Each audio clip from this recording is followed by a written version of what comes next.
По сути, мы все знаем, что Calamity это мега мод на террарию, который дает просто огромное классное расширение с крутыми боссами, крафтами и режимами. То есть перегружая твой ПК и добавляя веса к игре. Но поиграв на этом моде вплоть до босса Стены Плоти, я собрал 10 полезных вещей, которые стоило бы добавить в ванильную террарию. То есть от их появления в ваниле игра может стать только лучше или даже оптимизироваться. Первое. Бесконечные призывалки боссов. Это звучит логично, ведь в террарии мы просто поднимаем артефакт над головой, и он куда-то исчезает, в отличие хотя бы от той же куклы Вуду Гида. То есть мы не ломаем, не съедаем и тем более не отдаем какому-то колодцу подношения, чтобы появился босс, а просто поднимаем над головой. Так еще бесконечные призывалки полезны в плане меньше затраты ресурсов и места в инвентаре или на складе. Второе. Двойная перековка на аксессуарах. Как и с боссами, это звучит логично, ведь перековка, например, на оружиях и приспешниках двойная, тройная, а иногда это количество доходит и до 5. В то же время на аксессуарах всего одна, дай бог, перековка, в которой новичок разрывается от выбора между уроном и защитой. Было бы классно иметь хотя бы небольшой дополнительный баф на аксах, как это реализовано в Calamity. Третье. Появление ключей биомов до хард мода. По правде, большая часть игроков, если открывают сундуки биомов, то только под конец игры, потому что фарм ключей занимает очень много времени, а содержимое почти бесполезно после харда. Самое лучшее, что может быть в сундуках, это вампирские клинки, которые восполняют здоровье, отнимая его у врагов. Но урон у них так себе, так как уже в начале харда вам отвешивают пиздюлей обычные слизни. И пускай воспользоваться ключом биома до плантера у вас не получится, вы все равно можете оставить его у себя на хранении. Возможность ебать женских и мужских NPC. Этого нет в Calamity, но я просто хочу, чтобы это добавили в террарию. И в Салон Теле 2.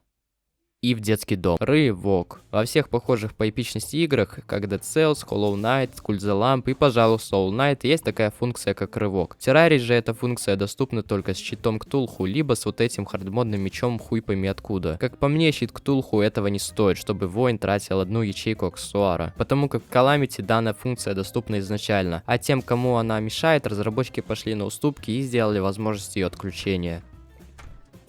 Думаю, самое действительно полезное в Calamity это подписывать оружие классами. И пускай в террарии их всего 4, а в Calamity дохуя, тут все равно трудно не запутаться без Википедии, так как есть некоторое оружие даже в ванильной террарии, которое непонятно на какой класс. Те же вампирские клинки, вроде и магическое оружие, а вроде и на класс воина. В то же время в Calamity у оружия напротив сразу подписывается вполне понятное наименование того класса, на которое оно идет, вплоть до мультикласса. Седьмое. Не самое полезное, но все же имеет место быть, так как разработчики любят скрещивать разные штуки с одинаковым функционалом. Зелье всевидения. Объединяет в себе зелье охотника, шахтера и опасности. Гораздо меньше занимает места в отличие от 3 зелий сразу. Ну и поскольку мы заговорили про зелье, сюда же я запихну такую вещь, как кровавую сферу. С помощью нее можно сделать абсолютно любое зелье. Выпадает эта сфера только в кровавую луну, что делает ее сбалансированной. Сфера заменяет 100 ферм по выращиванию травы и фармилок рыбалки, и позволяет создать любое зелье на алхимическом столе. Восьмое. Информация об изменениях продаж у NPC. Если вы не новичок, то знаете, что NPC могут повышать или занижать цены, а также добавлять новые товары в процессе прохождения террарии. В Calamity на этот случай над NPC показывается восклицательный знак, а в ваниле вы можете только догадываться, когда на фоне появляются летающие фонари. Поначалу я думал, что здесь есть какая-то функция заданий, но как оказалось, это сообщение, что NPC готовы продать им что-то подешевле, либо что-то новое. Никак более, кроме визуала, это не вносит что-то новое в игру, хотя при этом это очень полезно.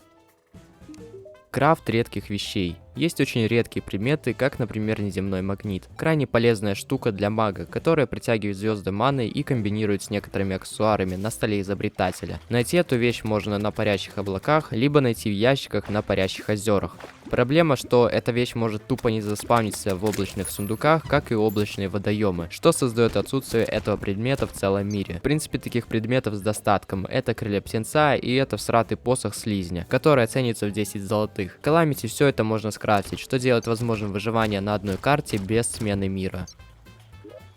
Ну и последнее, что лично я хотел бы увидеть в обычной террарии, это скорость. Когда я играл в ванильную терку, то строил и добывал очень медленно. Это можно заметить, если сравнить с Calamity. В Calamity же даже прыжки и скорость как будто быстрее. Лично мне этого не хватает в террарии, ведь как раз таки из-за того, что персонажи медленные, а боссы аномально быстрые, приходится не вступать в эпичную битву, а строить какие-то обоссанные арены или постройки для быстрой победы по гайдам из ютуба.